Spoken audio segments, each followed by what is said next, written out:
Chapter 22, Journey to the Mountains, Part 1. The night had come quickly as the group reached the cliffs, the cold biting at their skin and the wind howling through the rocky outcrops. They were exhausted from the day's journey, their steps weary as they navigated the winding path along the cliffside. The air was frigid, and the lack of shelter made the journey feel even more grueling. The wet conditions added an extra layer of difficulty. Attempts to start a fire were met with frustration as damp wood refused to catch. A fire was essential, not only for warmth but for a moment of normalcy, something to give them a semblance of control over the elements. But the night refused to yield. Lucas stood at the edge of the rocky path, his breath visible in the cold air, staring at the wood in his hands. The darkened landscape stretched endlessly before them, a sheer drop to one side, and the jagged path ahead. He had to try. He had to make it work. "I'm going to try something," Lucas said after a long silence, his voice hesitant but determined. He took a focused stance and put his hands in front of him, trying to conjure a flame. Thomas, who had been silently watching, glanced up at him, his brow furrowed. "Wait, you mean, can you really do it? Summon a fire?" Lucas's hand trembled slightly as he looked at the pieces of damp kindling. The memory of the fire he had once created, accidentally, haunted him. The day the research facility had burned down. The screams. The panic. It was a moment he couldn't forget, no matter how hard he tried. But here, on the edge of the cliffs with the cold biting into his skin, he had no choice but to push past that terror. He closed his eyes briefly, gathering his focus.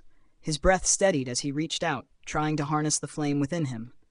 The power surged, almost unwillingly at first. A tiny spark that flickered weakly, then faded. A flash of fear surged in his chest, but Thomas's voice cut through it. "You've got this," Thomas said, his voice steady, the words grounding him while his hand grabbed Lucas's shoulder. Lucas nodded, drawing in a deep breath, and tried again, this time with more intent. His hand began to glow faintly as the fire finally caught, small but bright enough to bring warmth. A surge of relief washed over him. Thomas smiled, watching as the fire grew. "Looks like you can," Thomas said, his tone lighter now, and for a moment the cold night didn't seem so oppressive. The warmth of the fire offered a brief reprieve, a chance to rest, recover, and regain their bearings for the journey ahead. The next morning, as the first rays of dawn kissed the edges of the cliffs, the group packed up their meager belongings and set off again. The path grew more treacherous, but the promise of a bridge over the great river ahead kept them moving forward. The group, though worn, was resolved. There was little time to waste. Every step brought them closer to the mountains, closer to their destination. The great river was not far now, its waters crashing loudly against the rocks far below. The ancient bridge they had heard about in the village, spanning the river, was now within reach. The sight of it was almost mythical. A sprawling construction of old stone and iron that had withstood centuries of weather and time. The group stood at the top of the cliff, looking down at it. The bridge was ancient, its surface worn smooth by the years, but still standing strong. The decision to cross it was not taken lightly. The river's current was swift, its waters churning with icy force. One wrong step, one miscalculation, and it could be disastrous.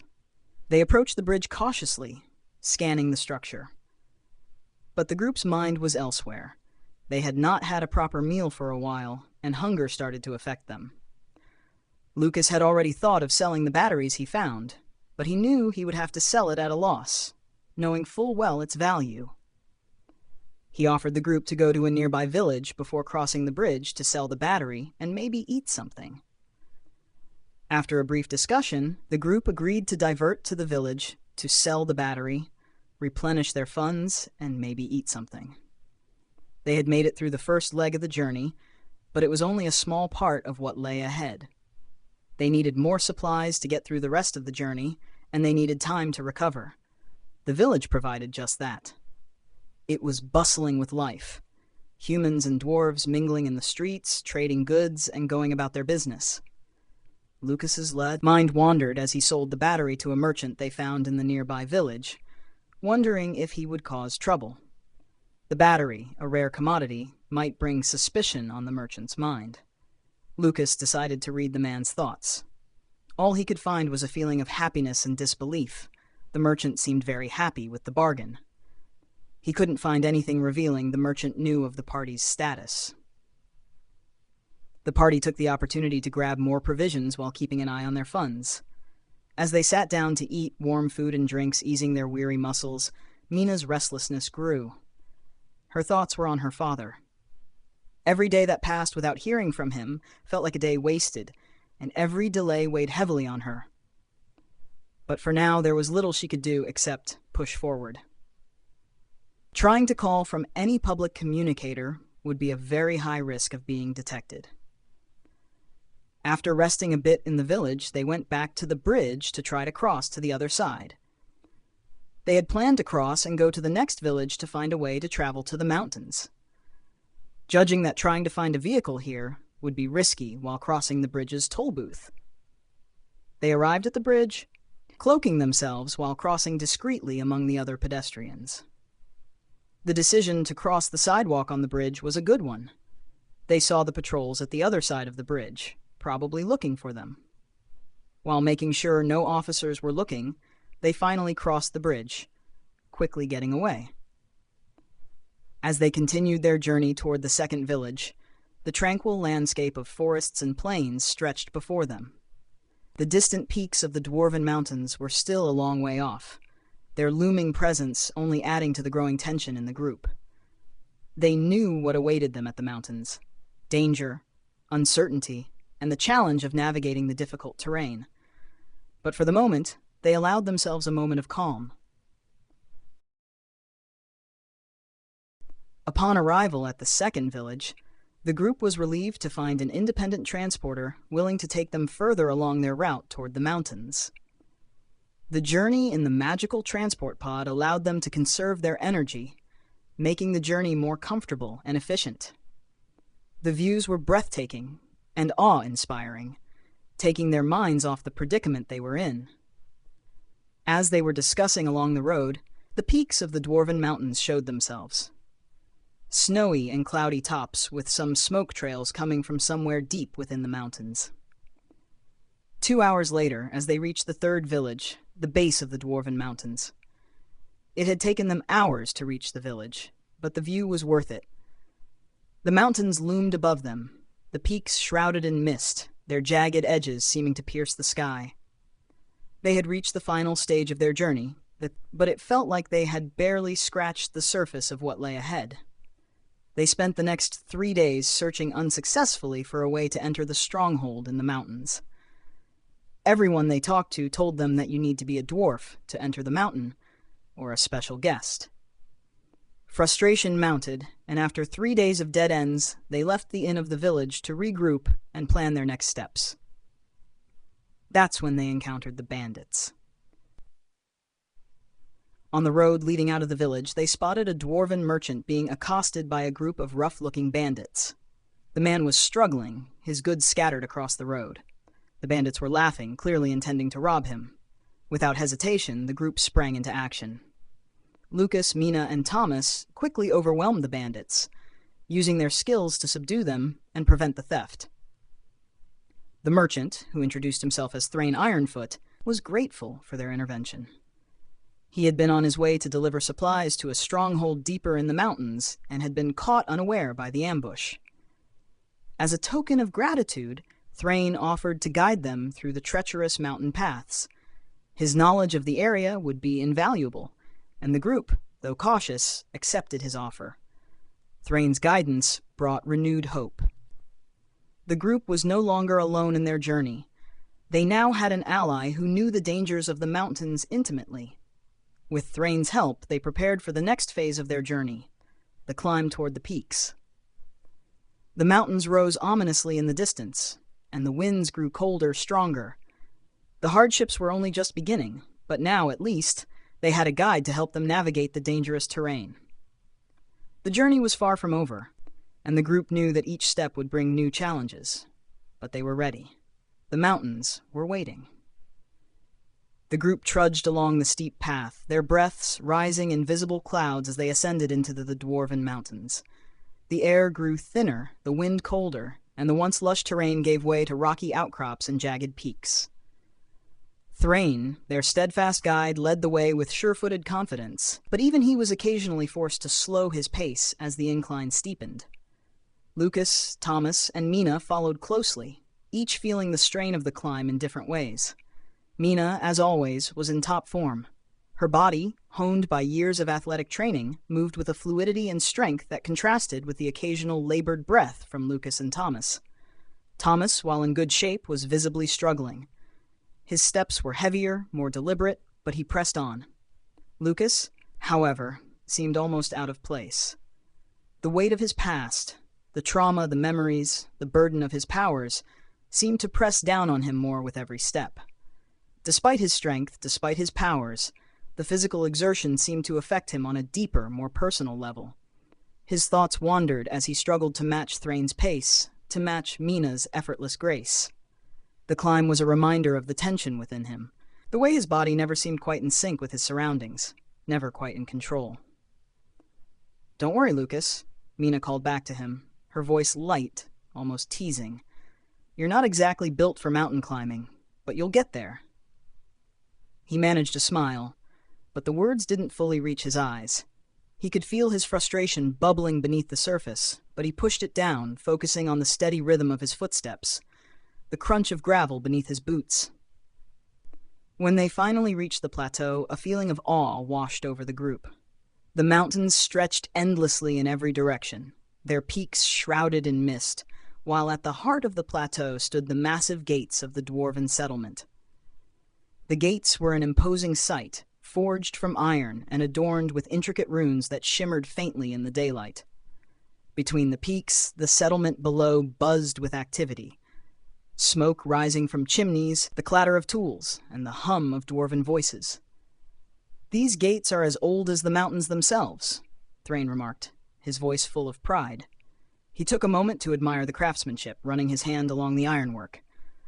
"The dwarves don't let just anyone pass through here. But don't worry, I have my connections." The group stood before the gates, the buzz of the settlement growing louder as they waited for Thrain to speak with the gate guards. Mina, ever curious, couldn't help but take in the scene below. The dwarves were a hardy people, their faces weathered and strong, their movements quick and deliberate. They worked with a sense of purpose that only reinforced the sense of mystery surrounding the place. "Look at them," Mina murmured to Lucas. "They look like they were born from the mountains themselves." Lucas nodded, his gaze drifting across the settlement. There was something almost ancient about the dwarves, something that felt timeless. He wondered what it would be like to live in a place like this, where the earth and stone were as much a part of you as your own blood. But there was no time for idle speculation. Thrain, after a brief conversation with the gate guards, returned to the group. "We'll have to wait outside for a while," he said, his voice low. "I need to speak with a contact of mine about arranging an audience with someone high-ranking. It'll take a few days." Mina frowned, but nodded in understanding. "We can wait. Just be careful, Thrain." Thrain gave her a reassuring smile, his eyes glinting with a touch of mischief. "I'm always careful. Stay here and keep out of trouble." With that, Thrain disappeared into the settlement, leaving Lucas, Mina, and Thomas standing at the gates. The air felt different now, charged with a sense of anticipation, but also a certain tension. Without Thrain to guide them, they were left to their own devices.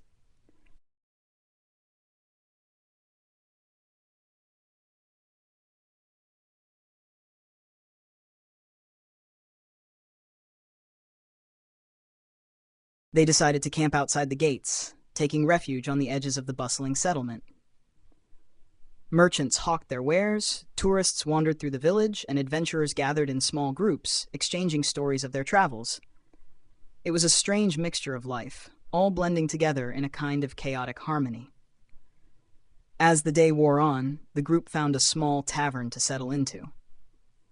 The warm, earthy smell of dwarven cooking filled the air, and the sound of laughter and conversation echoed through the low-ceilinged room. But it wasn't long before Lucas noticed something strange. A dwarven cleric, clad in deep burgundy robes, stood across the room, his sharp eyes locked onto their group. He stood with an air of authority, his posture rigid as if he were watching for something or someone. His gaze occasionally flickered over to Lucas, lingering just long enough to make him uncomfortable. "I don't like this," Lucas muttered, his voice barely audible. "He's watching us." Mina glanced over her shoulder at the cleric. "He's not being subtle about it," she said, her tone flat. "Maybe we should go talk to him." Lucas shook his head. "No. We've got enough going on. Let's just keep an eye on him." For the rest of the meal, the cleric never broke his gaze. It was unsettling, like the weight of his stare was too much to bear. But after a while, the crowd grew thicker, and the cleric disappeared into the mass of people. The group breathed a collective sigh of relief, but the unease lingered. They couldn't shake the feeling that the cleric knew something they didn't, something important. Later, as they wandered through the village, the cleric reappeared. This time he approached them directly. His presence was commanding, and when he spoke, his words carried a weight that was impossible to ignore. "I've been watching you," he said, his voice smooth and calm. "Your aura is familiar. You are more than you seem. I sense it." Lucas stiffened, his telepathy flaring to life. He reached out, trying to probe the cleric's thoughts, but as his mind touched the cleric's, he was met with a strange resistance. The cleric seemed to sense him immediately, his eyes narrowing as if he had known exactly what Lucas was doing. Lucas quickly pulled back, startled by the intensity of the cleric's awareness. He had never encountered someone who could so effortlessly detect his telepathic reach. The cleric didn't seem alarmed, though. Rather, his expression softened, as if amused by the encounter. "You are curious," the cleric continued, his voice still calm, though with a hint of something deeper. "But there are things that cannot be easily uncovered. Not by your power, not yet." Mina and Thomas exchanged glances, both sensing the tension rising between them and the enigmatic cleric. Lucas hesitated, his mind whirling with questions, but before he could respond, the cleric spoke again, his words cryptic and unsettling. "There are legends," the cleric said, his gaze shifting between them. "Legends of beings like you. I have heard whispers of your kind, and yet there is more to your story than you realize. Perhaps one day you will understand." Mina's frown deepened as she regarded the cleric. "What are you trying to tell us?" she asked, her voice sharp with suspicion. The cleric's lips curled into a small, knowing smile. "I am not here to offer answers, only to let you know that you are not as unknown as you think. I will return when the time is right." With that, he turned and walked away, leaving the group to absorb his cryptic words. "That was strange," Thomas muttered, his brow furrowed. Lucas, still shaken by the encounter, shook his head. "I don't like it. He knew what I was trying to do. He knew what I can do." He glanced toward Mina, whose expression mirrored his own unease. "There's more to him than he's letting on." "Maybe he's just messing with us," Mina suggested, though her tone lacked conviction. "But whatever it is, we need to stay alert." The group spent the rest of the evening walking through the village, trying to shake off the lingering feeling that they were being watched. The dwarves around them seemed oblivious to their internal turmoil, caught up in their daily routines. Yet, despite the bustling atmosphere, the unease persisted. As night fell and the village settled into a quieter rhythm, Thrain returned. He appeared slightly out of breath, but his usual confident demeanor was intact. "I've spoken with my contact," Thrain said, his tone serious. "We'll need to wait here for 3 to 5 days. There's a high-ranking dwarf I need to arrange an audience with. But in the meantime, stay low. Keep to the outskirts of the settlement. Don't attract too much attention." Lucas nodded, but the unease inside him hadn't gone away. The cleric's words echoed in his mind, and he couldn't help but feel that something larger than they realized was unfolding. "Let's go back to the inn," he said quietly, trying to shake off the unsettling feeling. "We need some rest." They returned to their room, the warmth of the fire and the comfort of the space providing a temporary reprieve from the tension outside. But even as they settled in, Lucas couldn't help but feel that the world around them was shifting, and that the true nature of their journey was only beginning to reveal itself.